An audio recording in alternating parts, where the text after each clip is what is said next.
Ayan, magandang araw na naman po sa ating lahat. Andito naman po tayo, kakain po tayo. Ang pagkain natin, isda na buntot. Tsaka nag-ano ako ng patula na sabaw ko. Ay, patula ano ba to? Upo. Upo pala. At saka carrots. Bago ang lahat, pray muna tayo. Salamat po kayo sa pagkain na sarapan ko. Hiniling ko pagkat na may medisyon mo. Salamat po kayo sa mga blessing na binigay mo. At paso sa mga katawan lahat namin pagkamin. Diyos naman. Kain pa tayo. Mga mahal ko dyan.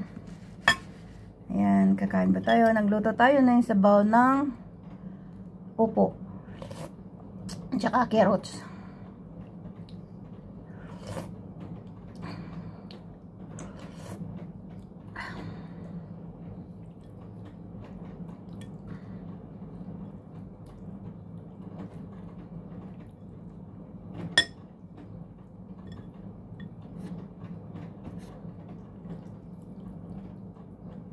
Tapos, nilagyan ko ng bihon.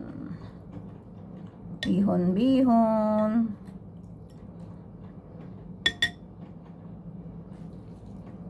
Tapos, isda.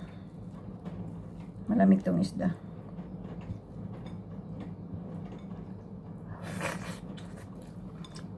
Sili.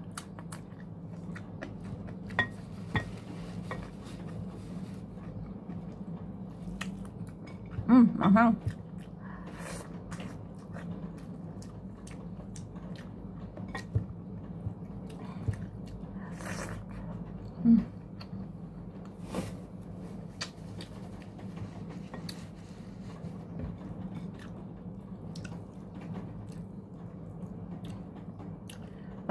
Palapit ang burger.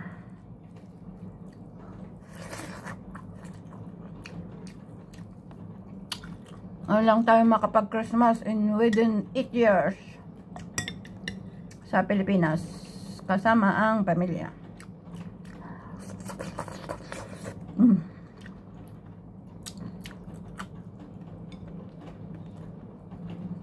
8 years akong hindi nakapag-Christmas sa amin. Sa aking nanay.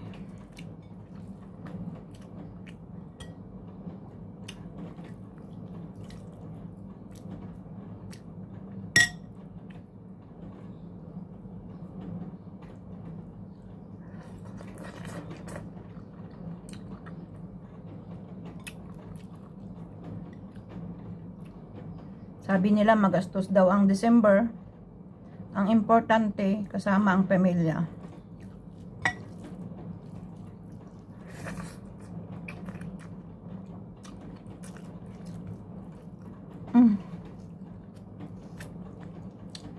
Mag-ulam ng daw ng malunggay para hindi magastos.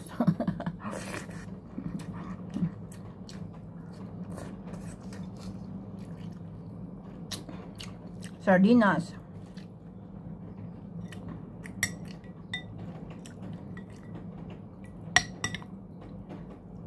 Wala na kasi daw mura sa atin. Lahat na lang daw is mahal.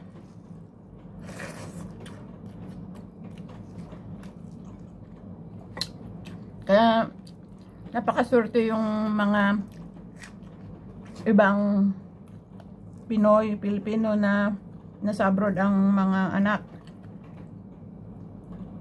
or asawa or kapatid, ganun.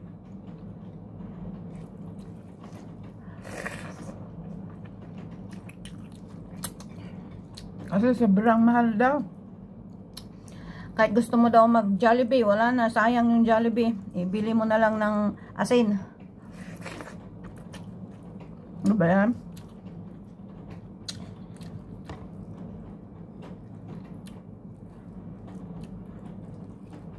Kaya kahit kunting kubo lang ang maipagawa ko para may ilagay ko yung mga gamit ko. Ay bahay naman kami, family. Kaya lang gusto ko talaga kasi magbukod. Siyempre, tumatanda na ang tao, magiging sensitive na. Gusto ko na talaga yung ano, magbukod baga.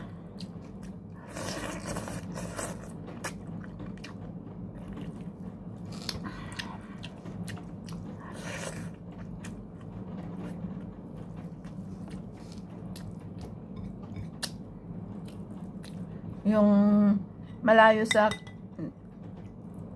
ano ba yan, kapitbahay, kung puntahan ka, may kipagtsikahan ka, pero kung hindi ka puntahan, doon ka na lang sa bahay. Ganun talaga ang ugali ko noon pa.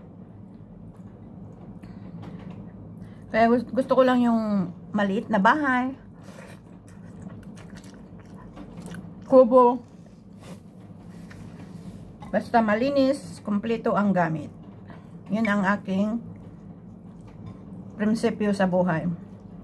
Kahit ano man ang sabihin nila na galing sa abroad, ganyan lang bahay, wala na akong pakialam doon. Kasi talagang maliit lang gagawin kong ano, isang kwarto lang, indoor na kusina, indoor na CR, yun lang.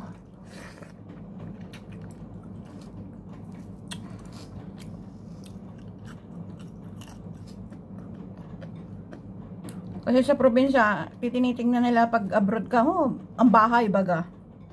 Hindi nila tinitingnan yung kabuhayan.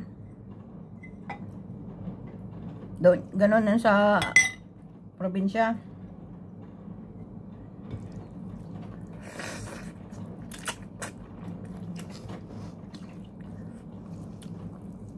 Magtanim-tanim ako ng mag-uma ako pag uwi ko. Maggamas ako. Mag-uma, baga sa Bisaya.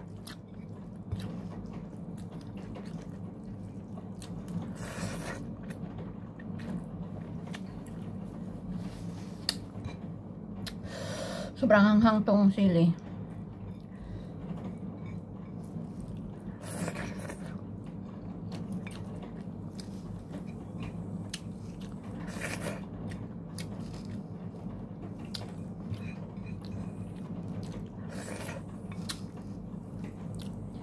Ito namang tira ko ay pakain ko sa pusa.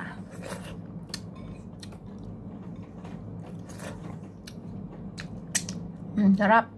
Sabaw.